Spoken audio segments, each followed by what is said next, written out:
Halo Sobat Kreator, sebelum kalian membuat channel YouTube, sebaiknya kalian membaca dan memahami terlebih dahulu pedoman aturan komunitas YouTube, agar kalian tidak masuk aliran sesat. Mungkin kalian sudah capek-capek membuat konten dan sudah bagus edit video, tetapi tidak lolos monetisasi, dan bahkan mendapatkan banyak teguran dari YouTube. Mungkin sebelumnya kalian tidak membaca dan memahami pedoman komunitas YouTube. Channel tidak lolos monetisasi adalah permasalahan yang sering dialami YouTuber pemula. Kebanyakan disebabkan karena tidak memahami peraturan YouTube, mana yang boleh dan mana yang tidak boleh dilakukan saat membuat konten di channelnya. Di video kali ini, saya akan menjelaskan peraturan YouTube terbaru dan apa saja peraturan yang menyebabkan gagal monetisasi, sehingga kalian bisa menghindarinya.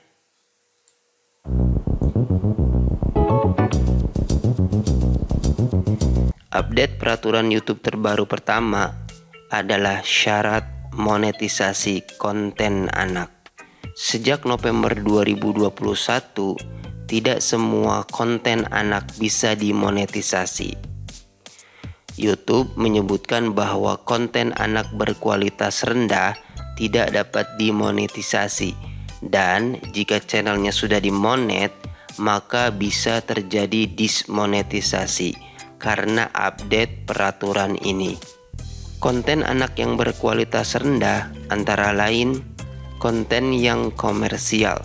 Fokus utamanya hanya untuk promosi produk mainan atau makanan. Konten yang mendorong perilaku atau sikap negatif, aktivitas berbahaya, pemborosan, penindasan, ketidakjujuran, prank yang berbahaya, dan kebiasaan makanan yang tidak sehat. Konten edukasi yang menipu, yaitu konten yang judul atau thumbnailnya mengklaim memiliki nilai edukasi tetapi sebenarnya tidak. Misalnya judul atau thumbnail tentang mempelajari warna atau angka, tetapi judul dan isinya tidak sesuai. Konten menghambat pemahaman, yaitu konten yang kurang terkonsep, tidak memiliki narasi yang padu dan tidak dapat dipahami. Konten menyesatkan, yaitu konten yang tidak benar, berlebihan, aneh, dan membingungkan penonton anak-anak.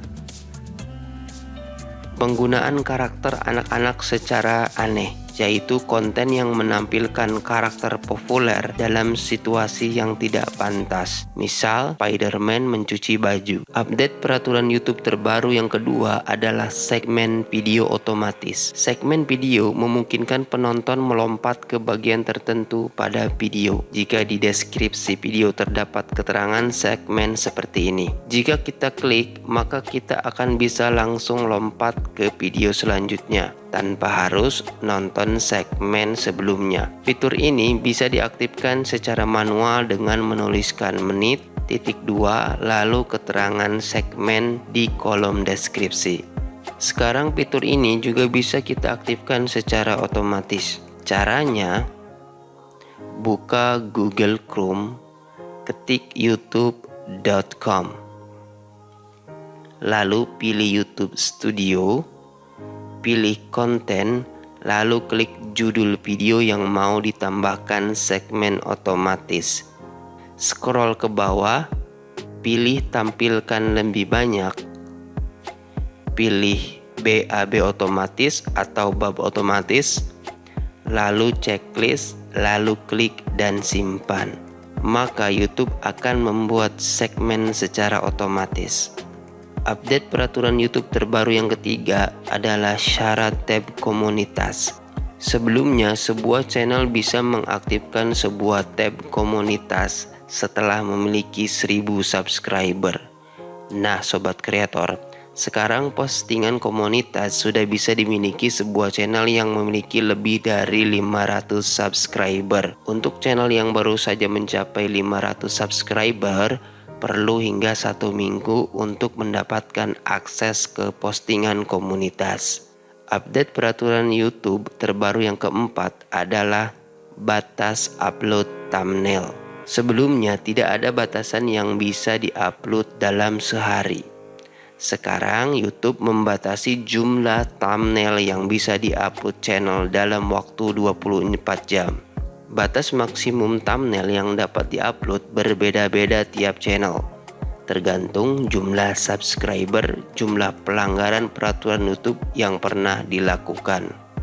Berikut ini saya jelaskan penyebab gagalnya monetisasi atau dismonetisasi jika channel kalian sudah dimonet. Peraturan YouTube penyebab gagal monetisasi dismonet.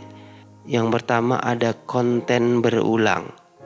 Pelanggaran konten yang berulang adalah konten dalam channel yang sangat mirip, sehingga penonton kesulitan membedakan video yang ada di channel tersebut. Nah, sobat kreator, contoh pelanggarannya seperti ini: membaca materi milik orang lain yang bukan karya kalian sendiri, seperti teks dari website atau dari situs berita.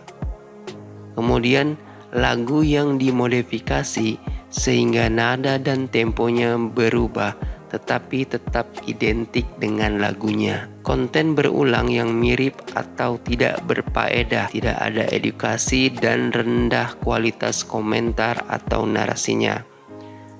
Kemudian konten yang dibuat berdasarkan template diproduksi massal atau dihasilkan oleh program komputer.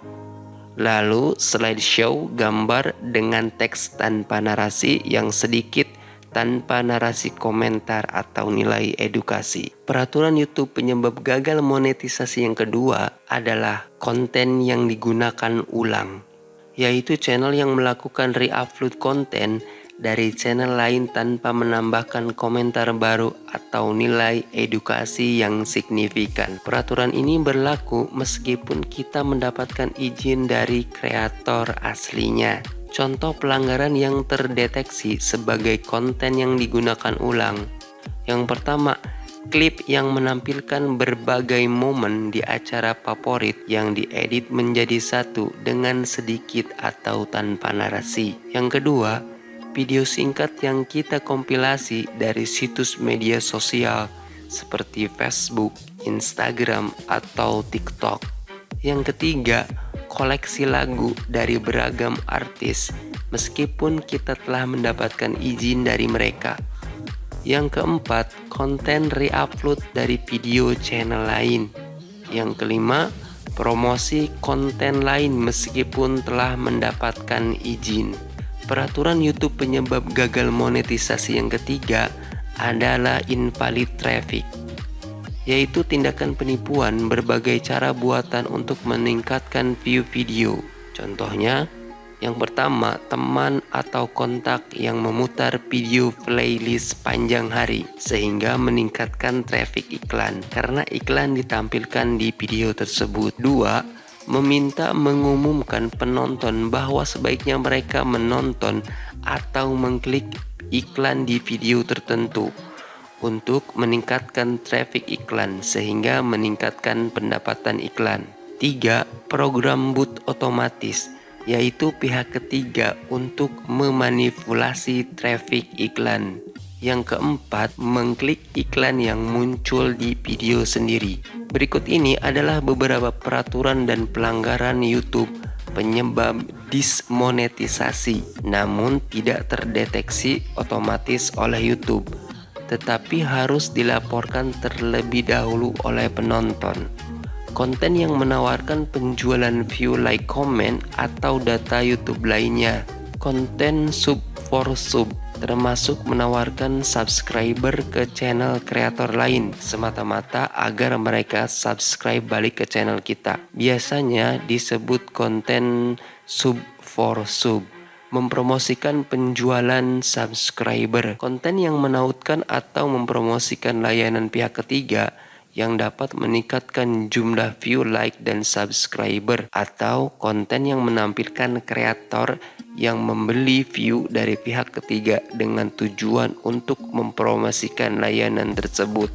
Dampak melakukan pelanggaran. Dampak pelanggaran pada peraturan ini, jika kalian baru pertama kali melakukan, maka konten akan dihapus oleh YouTube. Jika kalian melakukan pelanggaran yang kedua, maka video kalian akan dihapus sekaligus mendapatkan teguran yang pertama. Dan jika channel kalian mendapatkan 3 kali teguran dalam waktu 90 hari, maka channel akan dihapus oleh YouTube. Nah, sobat kreator, jika kalian masih ragu channel kalian bisa dimonetisasi atau tidak, berikut ini adalah panduan dari YouTube dan beberapa contoh konten yang bisa dimonetisasi. Contoh konten yang bisa dimonetisasi. Yang pertama, menggunakan klip untuk memberikan ulasan kritis. Maksudnya konten review produk. 2. Adegan suatu film, dialog atau suara narasi yang telah kita ubah. Maksudnya seperti konten alur cerita film. Pemutaran ulang turnamen olahraga yang berisi penjelasan dan narasi kita yang berisi ulasan pertandingan tersebut. Maksudnya konten berita olahraga. Video reaksi berisi komentar kita terhadap video aslinya. Maksudnya konten reaksi lagu, film, dan TikTok. Konten gaming dapat dimonetisasi jika ditambahkan suara dan narasi atau komentar langkah demi langkah dari awal hingga akhir video. Nah, sobat kreator, untuk video short ada beberapa syarat untuk mendapatkan bonus dari pendanaan YouTube Short. Channel kalian harus mengupload setidaknya 1 video short yang memenuhi syarat dalam 180 hari terakhir. Pertama, video short pertama 6 bulan yang lalu. 2. Channel harus mematuhi pedoman komunitas YouTube, aturan hak cipta, dan kebijakan monetisasi. 3. Channel dilarang mengupload video dengan watermark atau logo dari platform media sosial dari pihak ketiga, seperti TikTok, video tidak asli, seperti klip yang diedit dari film atau acara TV, atau video yang diupload ulang dari channel kreator lain. Nah, sobat kreator, setelah kalian memahami peraturan pedoman komunitas YouTube, maka langkah selanjutnya mencari ide konten yang akan menjadi fokus tema channel kalian. Sobat kreator, kalau kalian ingin mengetahui ide konten yang banyak dicari dan view-nya jutaan, kalian bisa nonton video di link deskripsi ini. Sampai jumpa di video selanjutnya.